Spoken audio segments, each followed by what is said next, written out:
great honor and pleasure to be here and be the moderator of our panel discussion. As Philip Reich has said, India has voted.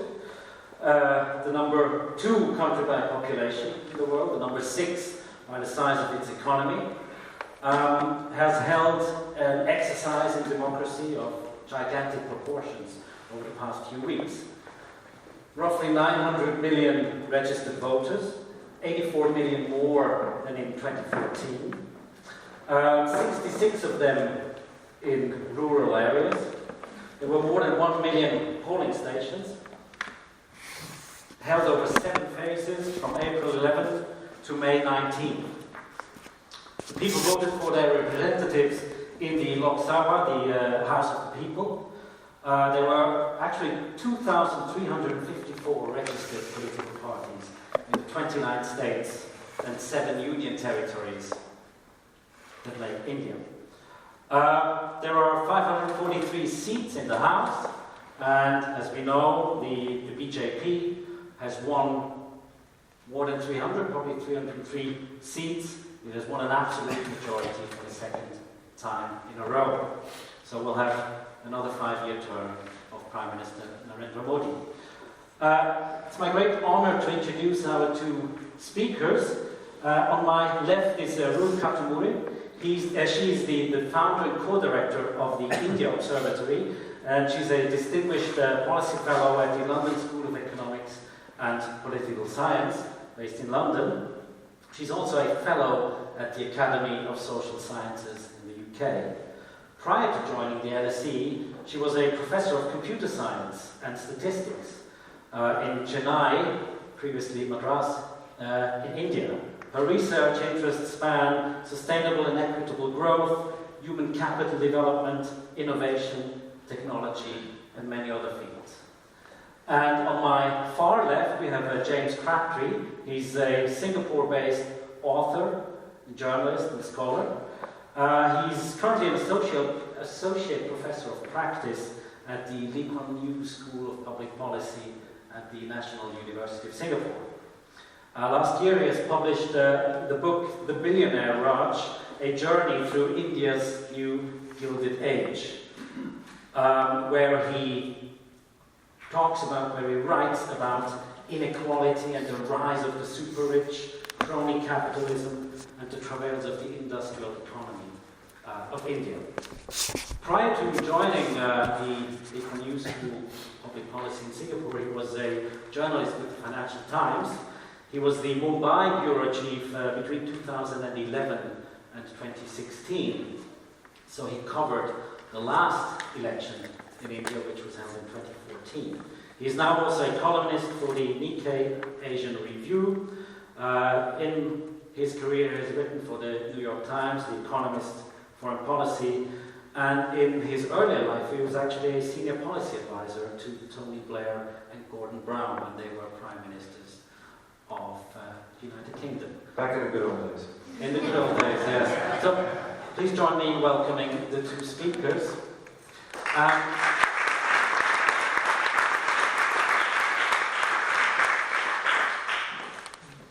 We will structure the discussion as follows.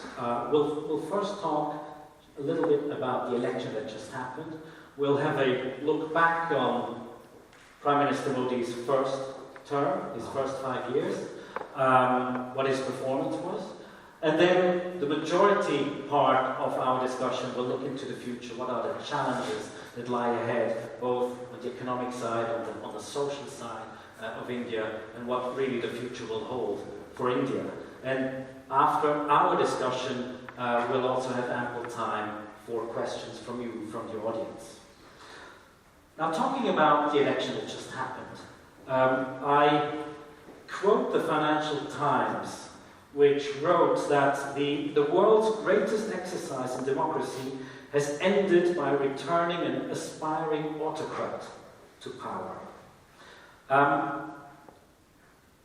When reading the media before the election, or when the election was held, most people said, yes, Modi will be re-elected, but maybe he will have to form a coalition government or something.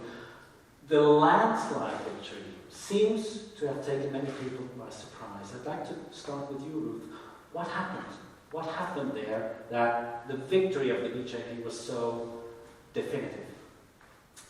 So I want to refer to what you said. It's the largest democracy in the world. So it is a country where people freely express what they think and they feel and what they believe in. And I think it's also the two things. One is the mechanism of the election, which is it's the operation of the election. So in a way, the country it's the Modi effect, who has shown strong leadership, and he's dogged and hardworking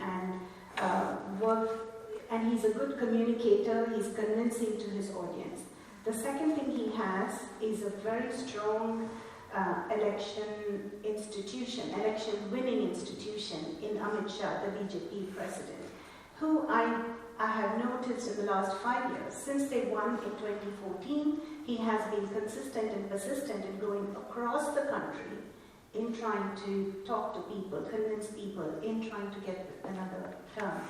And I know Modi, when he came to power, he had a wish that he could want one more term, because he came with an agenda. He is a person from the grassroots.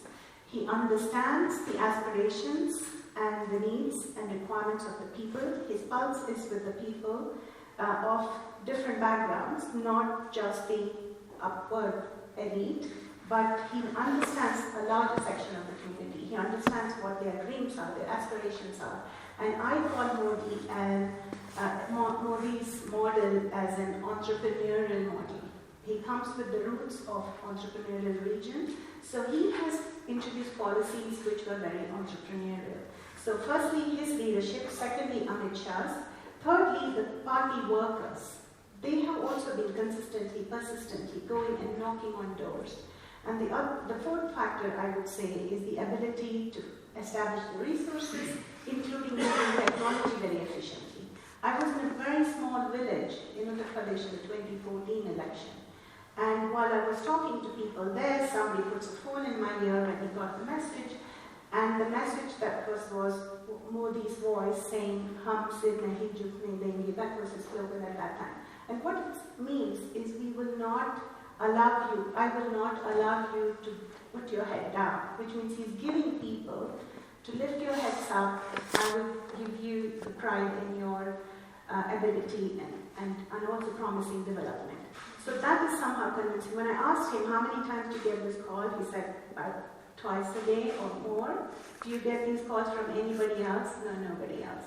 So this process of working very hard and also showing that people are convinced. And in Indian people now, it's a more mature democracy, unlike 10 years ago.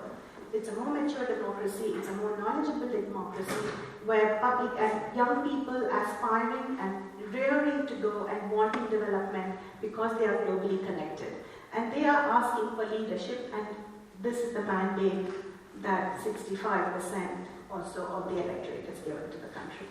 James, as I mentioned in the introduction, you had covered the 2014 election when you were there. When you compare the two elections, the two campaigns,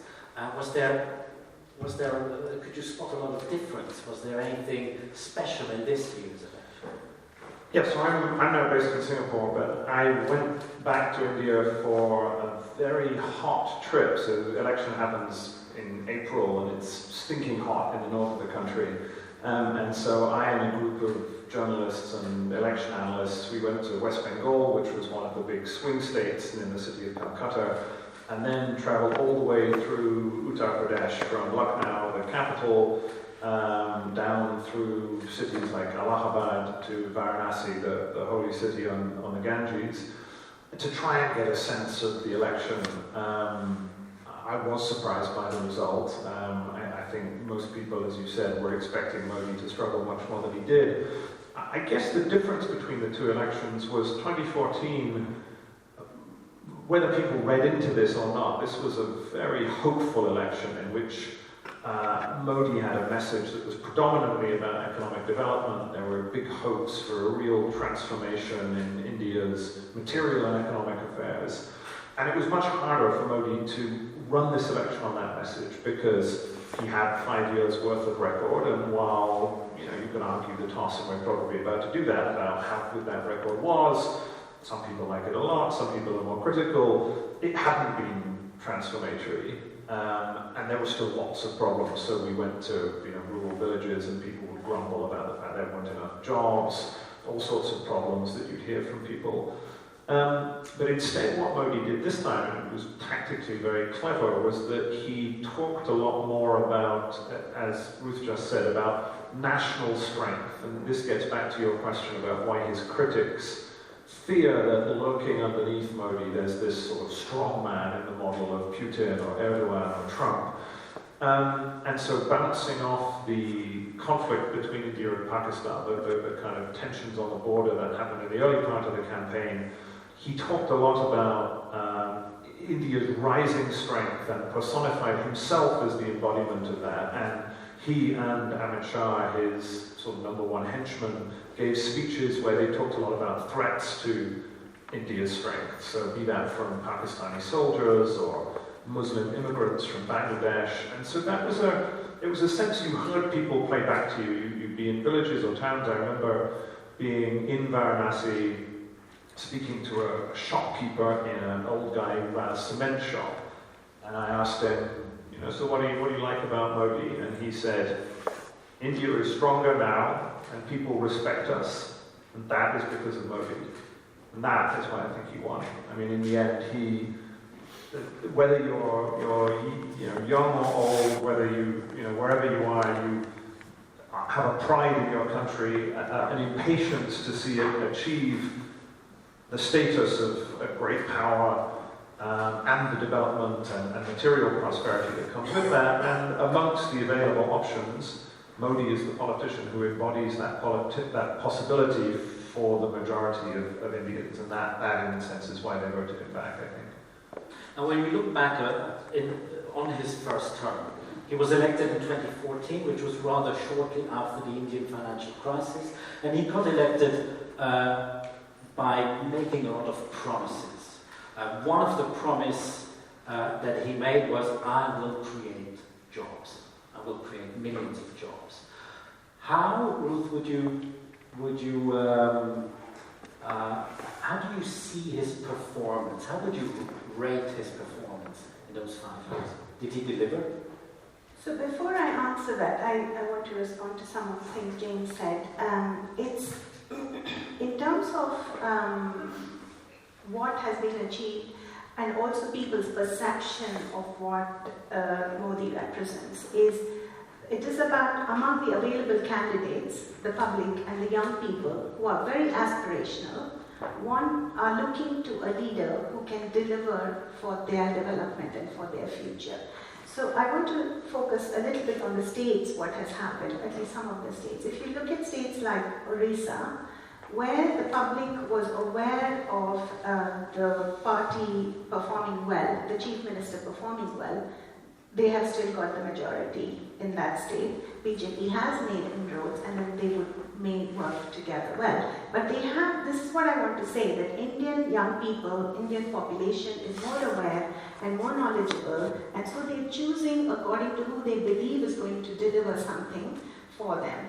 And so when they see a person has performed well, they have kept the trust in him. So similarly, right now the perception among people is, among all the people available, the belief is that, and the conviction and the trust is in Modi. And it's also important that Modi had to work hard for it. And this is also a realization and a good thing in a democracy, that the leader cannot assume that they're going to win. And Modi learned that unless he delivers, unless he performs on what the public want, the task is not easy. And so he had to work very hard to get the victory. And that's how smart. I want to put the responsibility, I'm accepting that Indian population is responsible in choosing the leader they believe is going to deliver the aspirations that they want. So, now going to your question about, so this is a politician who came to become the Prime Minister. He's only had 5 times. Now if you're bringing major structural reforms, because India is in a is just moved from low-income country to a middle-income country. It has 1.3 billion population. It has 600 million young people. So the needs are very high. And if you're bringing in big reforms and changes, they don't happen overnight. So, and India's development has started progressing faster only in the last 10 years. India is lagged because China has had at least 20 years of advanced investments, and it had invested in it. And in China's strength is different from India's strength. India's strength is its democracy. India's challenge is also its democracy. And hence, with lack of investment, that's why the progress has been mixed over the last 25 years. But it has picked up pace in the last 10 years. So these reforms will take time. So they've been trying different kinds of reforms. So the GST is a good thing. GST, together with demonetization, has enabled higher income coming into the public fund because the accounts have gone online and it's possible to trace, and it's also possible to reduce the level of corruption or not paying taxes, tax evasion and things like that. So plus also the kind of messages that Modi was giving. One of the first things he said was Swachh Bharat. Every average Indian dreams of a clean India, but putting it in the language that people understand and moving toward it. Manufacturing, make in India, that was a little bit mixed because India, it's a competitive world in terms of manufacturing. The goal was to go from 17% of GDP to 24% of GDP, but we haven't achieved that fully yet. It's partway there. But that's because there are extraneous factors where manufacturing is so competitive in other parts of the world, it will take time. And these were some of the policies that were introduced. They would take time. Skill India is a new initiative which is to create more job opportunities and things like that. But at the same time, there's a challenge that you have 1 million young people getting into the job market every month. So the needs are very high. And these things take time to come. So all in all, you would say he started the right reforms, and they just need more time to and work. that's what the public have. And the public has given him 5 more years to continue working on that. Is that the assessment you will give to James? The right reforms and just give them more time?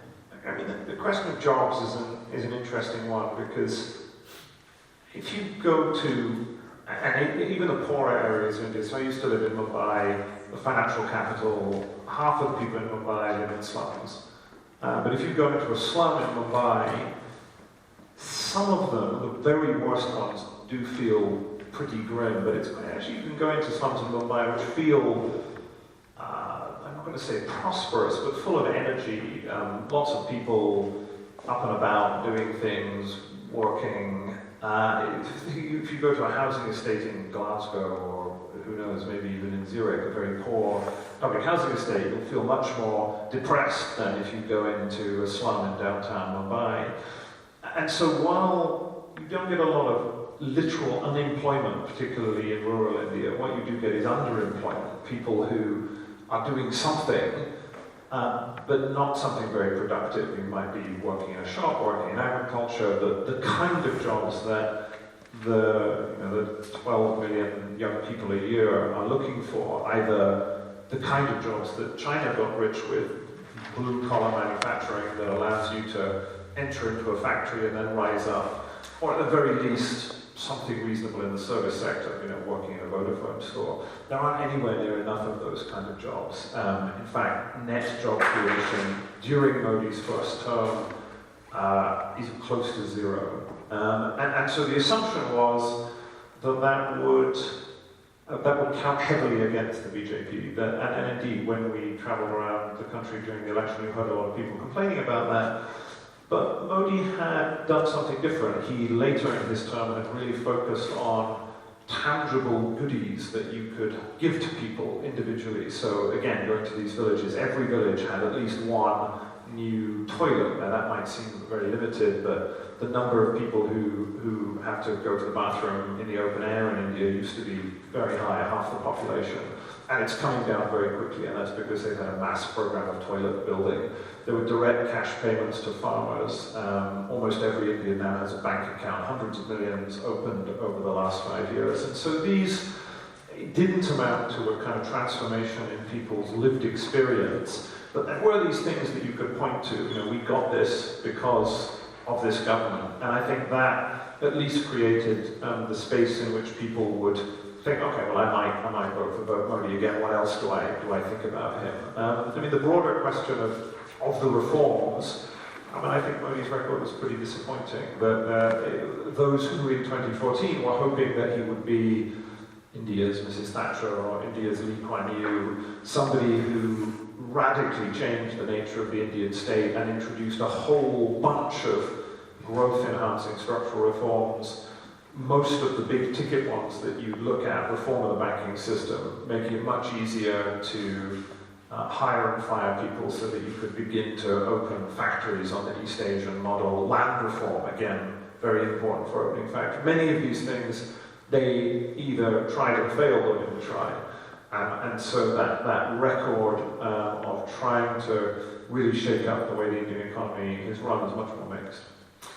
On the issue of jobs, the unemployment rate is somewhere around 6.5%, maybe 7%. We don't really know because the government has stopped releasing official unemployment statistics. Youth unemployment could be anywhere between 15 and 20%. So just given the promises that he gave 5 years ago, wouldn't it be accurate to say that he really failed in delivering jobs in his first term? So I would like to clarify, if we take a city-state like Singapore, its population is 5 million, so you can do some structural reforms and make them happen in a short period of time. If you take Thatcher and Britain, it's a country with 60 million people, which is the size of a state in India. And so it's possible to do things in a shorter period of time.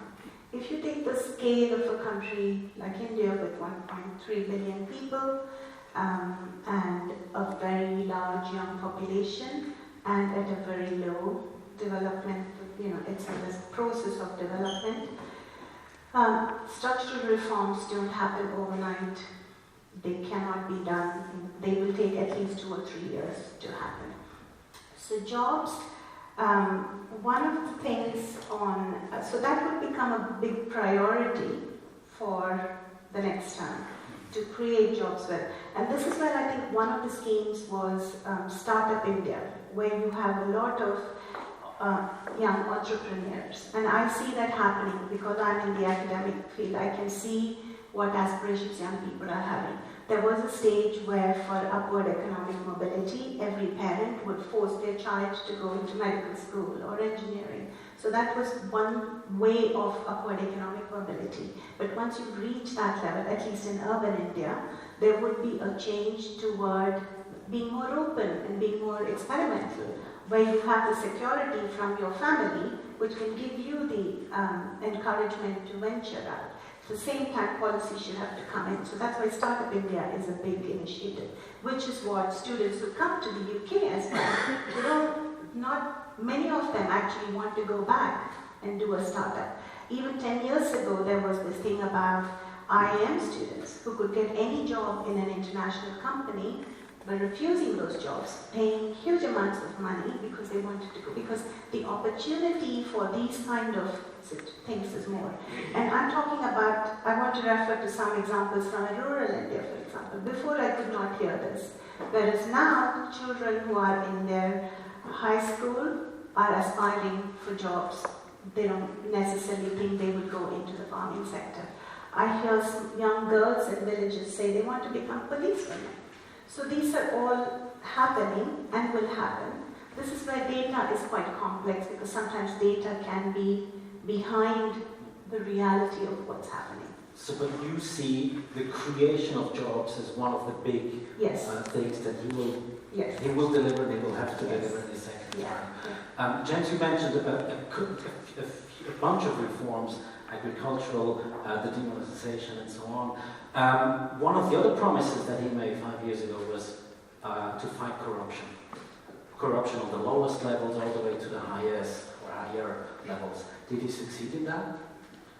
So this is my favourite subject. So my book, The Billionaire Raj, is substantially about corruption. And when I moved to India, one of the things I became fascinated by, we all have corruption to some degree in all of our countries, in Switzerland, dare I say, certainly in the UK. But when I arrived, it was a period in which India was having a wave of corruption scandal after corruption scandal. So it was a country that, in its socialist era before 1991, there was sort of petty bribery, but it was only when the economy opened up, and particularly when it globalized very substantially in the mid-2000s, that there was enough money circulating around India to make really big corruption worthwhile. And so you had particularly a spate of mega corruption scandals over the distribution of public resources, things that didn't used to be terribly valuable, like getting the license to open a mine, or to have a telecom license, were being handed out to friends of politicians. And you had this, the way some people describe it is, you used to have retail politicians, retail corruption, which was giving a bribe to a policeman to make them go away. And then suddenly, bang, in the middle of the 2000s, you had wholesale corruption, multi-billion-dollar corruption scandals. And so Modi in 2014, he was elected partly because he promised economic competence, but he also was a clean politician. I mean, that has always been his reputation. There's never been a suggestion that Modi himself is personally corrupt. He grew up in very limited circumstances. You probably know he was famously the son of a chaiwaller, a tea seller. And so that was a big part of his brand, that he was not going to be corrupt. Now, again, his record is a bit mixed. He did get rid of most of the kind of most endemic corruption around the cabinet table. So he kind of read the Riot Act to his ministers, and they did not start behaving in the way that ministers of the previous government had behaved, and I think he deserves some credit for that. There was, for a while at least, a kind of stop in these big scandals, although there is one going on at the moment involving the sale of French fighter jets with an Indian former billionaire who appears in my book called Anil Ambani. But there were less of those. However, if you look at corruption surveys, the Indian public doesn't seem to think that the country is less corrupt. And if you go down one level from this very top level of corruption and you look at states, particular industries, there are industries like property development, alcohol, all sorts of things that have a reputation for being very dirty. Very few of those have been cleaned up. The police hasn't been reformed, the lower level of the court system. So in a sense, moving from this incredibly difficult thing to do, almost even very successful developing economies, all the successful developing economies in East Asia, including even Singapore, where I live, were fantastically corrupt. Even when they were developing successfully. So the idea that you could kind of move in one step from being very corrupt to suddenly being Switzerland or Sweden or Singapore, that's not how it tends to work. And so as you are in this early stage of industrialization, this was true in America in the Gilded Age or Britain in the 1820s, you typically have very high levels of corruption that are going with these early stages of rapid development and urbanization and growth. So even having said that, however, I think Modi has been less impressive at building the kind of high-quality institutions that you need to begin to have a more honest and dispassionate form of governance, even though he has got rid of most of the mega scandals. And the acid test of this is if Modi were to fall under a bus and another less personally honest leader were to come to power in India, would you have the confidence that this corruption would not return? And to do that, you need good quality institutions that themselves have that quality. I'm not sure he's quite managed to do that. So, although many of his supporters would disagree and say that he's done a fantastic job. So. Now, looking forward, looking at the challenges that lie ahead. A little more than a year ago, Prime Minister Modi was here in Davos, held a speech where he, among other things, stressed the importance of inclusive growth. Now, inequality in India today is very high. It's higher than in most East Asian countries. It's rising by some standards even to what extent is inequality really becoming a risk, a problem for India? So when there is huge opportunity for growth in the industry and certain groups of the population can access that, they can become extremely rich because they have easier access to opportunity. So I think before the development becomes more equal, there would be stages of inequality that could grow. So that is a big challenge. And that is where inclusivity has to happen, and through enabling multi-sectoral development and creating more opportunities and equal access to resources, such as startups shouldn't be the privilege of only successive generations of the privileged families. It should be accessible. That's where credit should be accessible for young people who have great ideas. I keep meeting several in cities across the country where they say, we want to start a business. The challenge we have is actually getting credit or access to funding to do that. So these are ways in which you make opportunities. The other important aspect of enabling a greater inclusion, inclusive growth, is the large population which is does not have high education or to access the more professional jobs. So the way is to create a space where there is intensive skilling opportunities, so that young people can have access to multiple levels of jobs and have a upward economic mobility. Similarly, even in rural areas, so not many young people are going to schools and colleges, finishing high schools, finishing colleges, and some of them want to go back to villages. They do not want to go have a mediocre life in cities because their access to opportunities will be less, and I've been meeting such young people. So there have to be mechanisms of creating these opportunities in rural areas as well, so that, and that's where the infrastructure development that has happened through the Golden Quadrangle, and also even say in the Northeast, people are very happy that they've had roads going right up to their villages, which have not happened for a long time, but they're beginning to happen now. So giving access to outside jobs. Some of the people in the villages want to be in the village, but go out to work. So instead of migrating, they want to commute. So creating these kind of access to employment and job opportunities across the different sections of the population is going to be a priority. So some of the sectors that are being focused on which would be the primary focus, would be job creation sectors. So the focus is construction, textiles, tourism. These are some of the areas. And those are jobs where you get different sections of the economic groups working, not just the privileged groups working. Now, in terms of growth models, the typical East Asian growth model that Korea went through, Taiwan, China, was first agricultural reforms, second export-oriented manufacturing jobs that sucked up the rural people and gave them jobs, and that built an industrial base which allowed the country to develop. Can India go that road, or is it too late for that?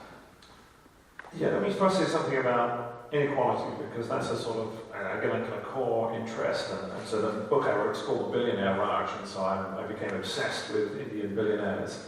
And in a sense, it's linked in a way to your second question. So I think all of you probably have in your heads the idea that India is an unequal country. You think about an image of rural India, and this is often not an advanced society. Actually, poverty levels in rural India in general have been going down much more quickly than have been given credit for. But almost because everyone has in their heads the idea that India is unequal, it's been quite hard to get your mind around how much more unequal the country has become over the last 10 or 20 years. The economic model that India has developed is one in which the proceeds of growth are shared very unevenly. So even the bottom is doing relatively better than it did before, but people at the top are doing much, much better, and the further up you go, the better that they're going. And so the building on the front cover of my book is a building called Antilia, which some of you may have seen, which is the sign of seeing people smiling, the Indians in the audience, which is the home of Mukesh Ambani, the richest man in India, the richest man in Asia, has a fortune of $45 billion. This is a residential skyscraper which towers over downtown Mumbai. It's 170 meters tall, so that's, it actually only has 27 stories in it. It's called the $1 billion home. This is for Mr. Ambani and his family. And this building, this vertical palace, is very unusual. Even if you go to Moscow or London, Zurich, wherever, the home of the world's super rich, there you can't find a residential skyscraper like this, which is lived in by only one billionaire and his family. And so that, in my mind, sort of stood for something that was very significant that was happening in India, that India is creating an enormous amount of new wealth, but it's particularly creating it at the very top, almost more quickly than any country in history apart from Russia, more quickly than China did.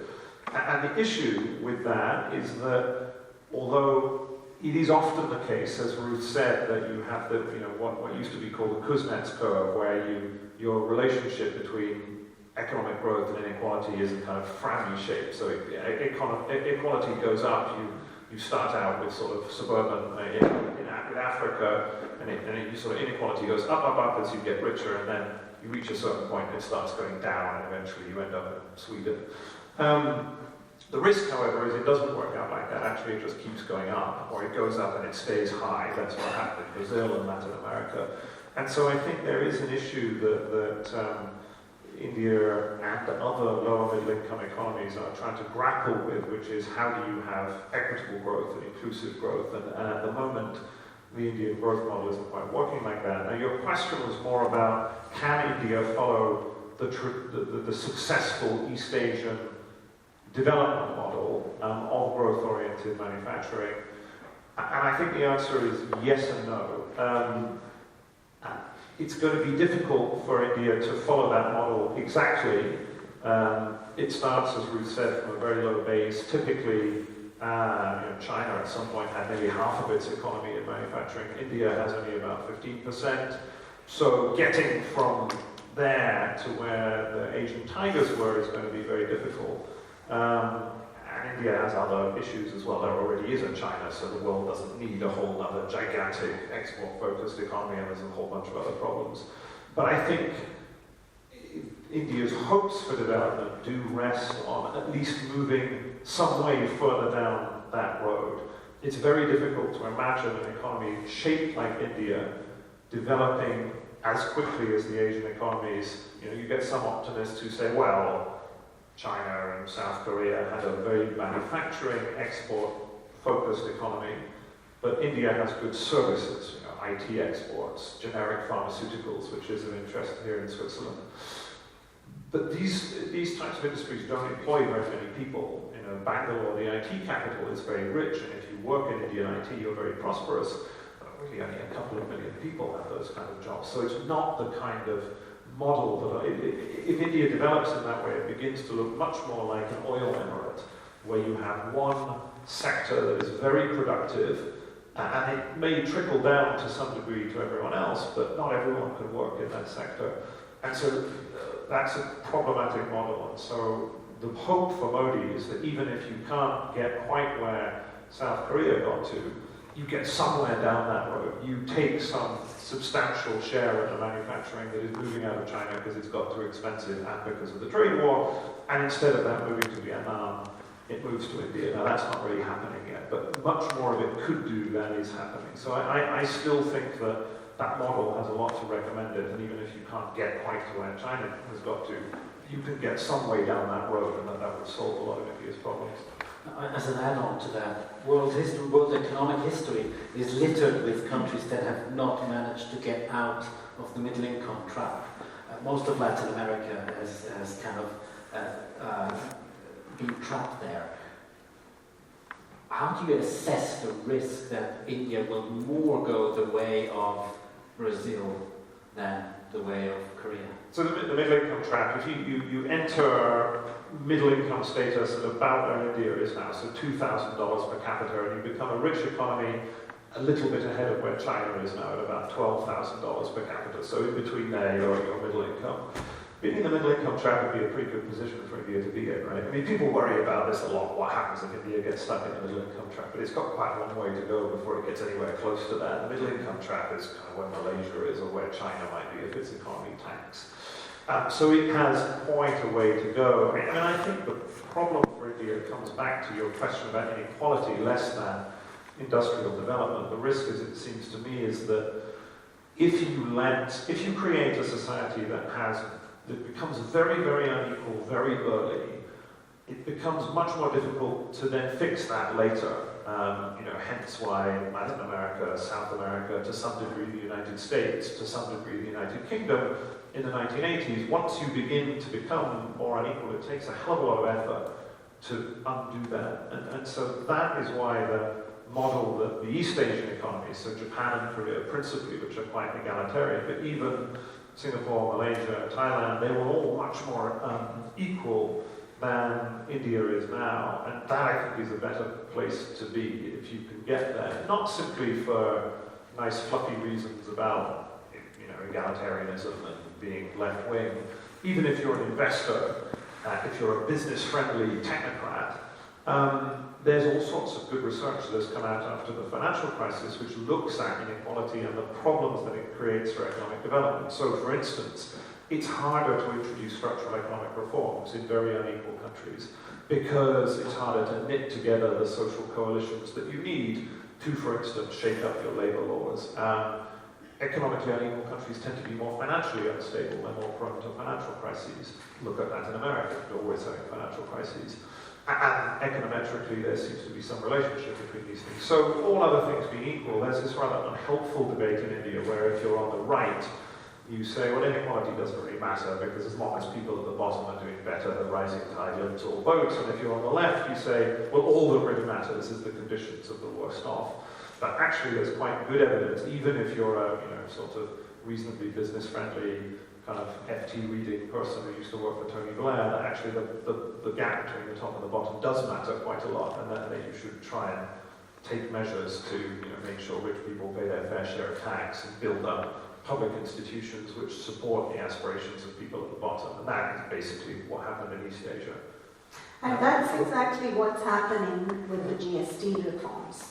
While it has had glitches, it's being focused on and it would get more attention to improve it. The same thing about trying to bring in a bit more equality where the rich pay their taxes, because that's been a big challenge for India.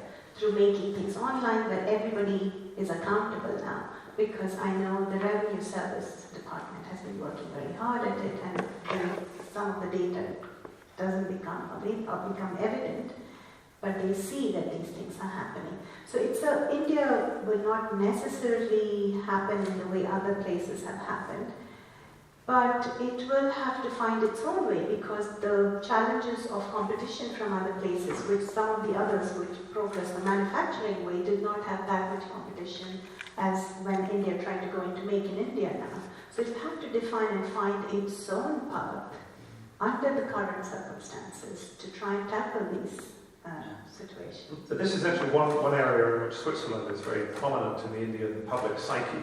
There are only really two, one of which is scantily clad women in Bollywood movies dancing next to the Matterhorn, and the other of which is a phenomenon called black money, in which there has been this it's true in Pakistan as well, where people suspect that there are vast hoards of Indian wealth squirreled away in Swiss bank accounts, and there was a big public controversy over an alleged list of Indian rich people who had money in an HSBC account, I think here in Zurich. And so the supposition is that India's tax problem is that too many rich people have put too much of their money abroad, which may very well be true. I mean, I'm sure plenty of Indian rich people who have money here. But the real problem is that almost nobody in India pays any tax. The tax base of an economy of 1.3 billion people, only I think about 32 million people pay income tax. And so what you should take out of that is, in a sense, that there are very few people who have jobs like you would recognize. So salary jobs with benefits in Vodafone stores or in factories or in lawyers' offices. is still a very small proportion of the population. Half of people still work as farmers, a large proportion of the rest still work in the informal sector, in kind of the grey economy in between. And so widening the tax base, as Ruth said, partly by creating a national system, so this thing called the GST, a nationwide value-added tax, but also just trying to find ways of formalizing the economy, making sure that small business owners register their businesses. It's not incredibly difficult or onerous to register to pay tax or then to pay tax. All of this, these rather boring, tedious steps of creating a functional administrative state are critical, much more important than who's hiding their money in Switzerland or not. Now, moving to societal issues, it's been written that with this election, India has moved one step further from being a secular democracy to being a Hindu nationalist majoritarian state. Is that true? So I grew up in India, so I think India is one of the most diverse countries in the world, and I think of India as a sort of Europe. Every state is different, so many different languages, like you said, 29 states and 7 union territories. Yes. So I grew up with the class of so many. When I went to LSE in London, only 2 people were British in my class, and you had the rest of the class from all over the world.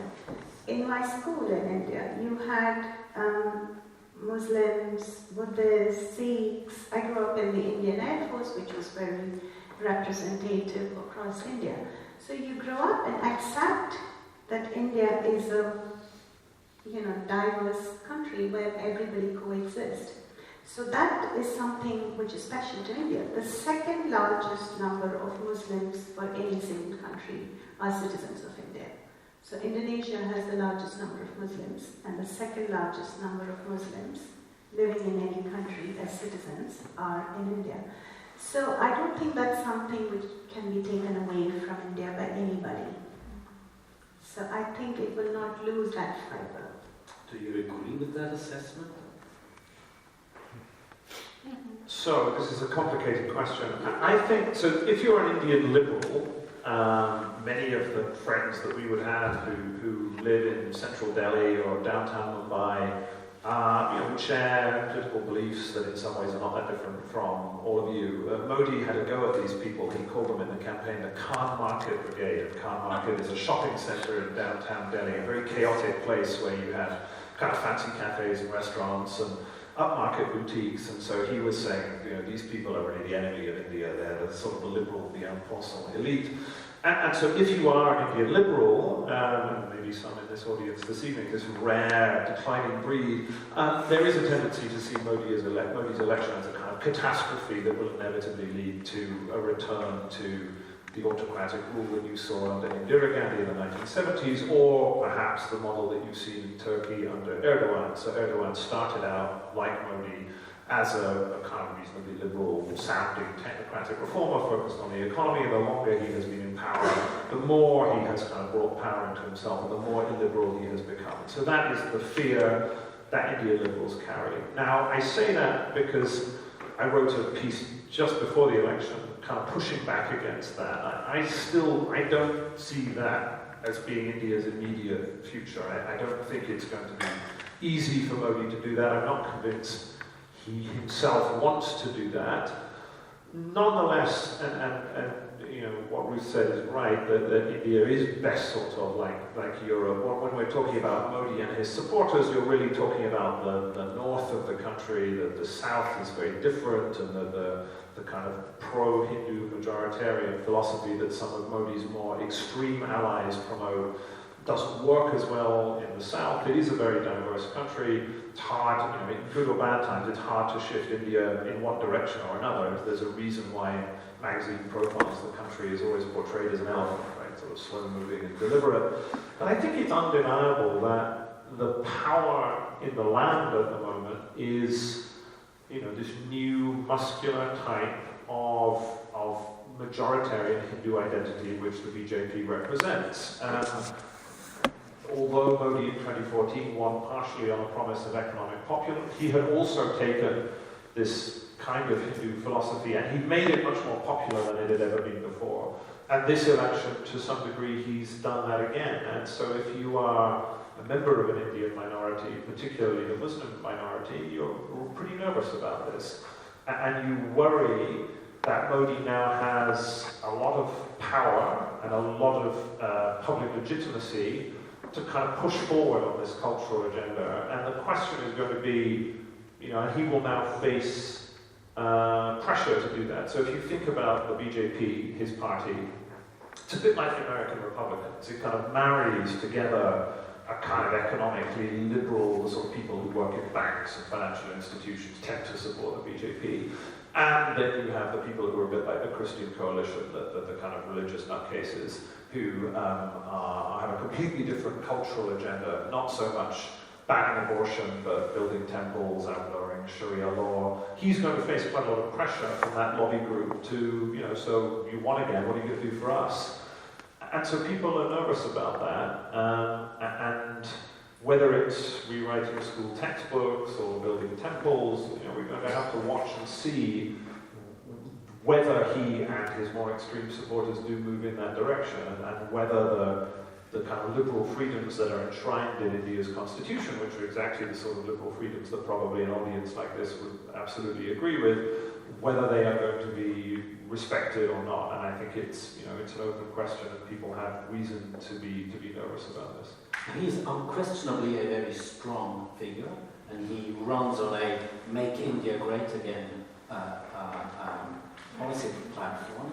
Now, when Donald Trump was elected in the US a little less than 3 years ago, many people said, well, the institutions in the United States are strong enough to even deal with a madman in the White House. And the media is still free and plays its part. Now, sometimes you all worry whether that's still true in the US, but in India, are the institutions strong enough to deal with a person like Modi? And is the media still as strong and free as it was 10 years ago? Ruth? So the law system is very strong in India. The NGO sector, there are like 2 million NGOs in India. And the public itself, communal disharmony and conflict exists around the world. It is not restricted to any one area.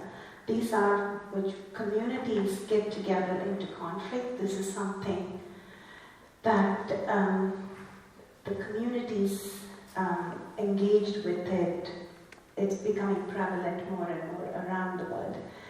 But India does have strong legal institutions, does have strong civil society. Like I said, out of 10 million NGOs in the world, 2 million are in India.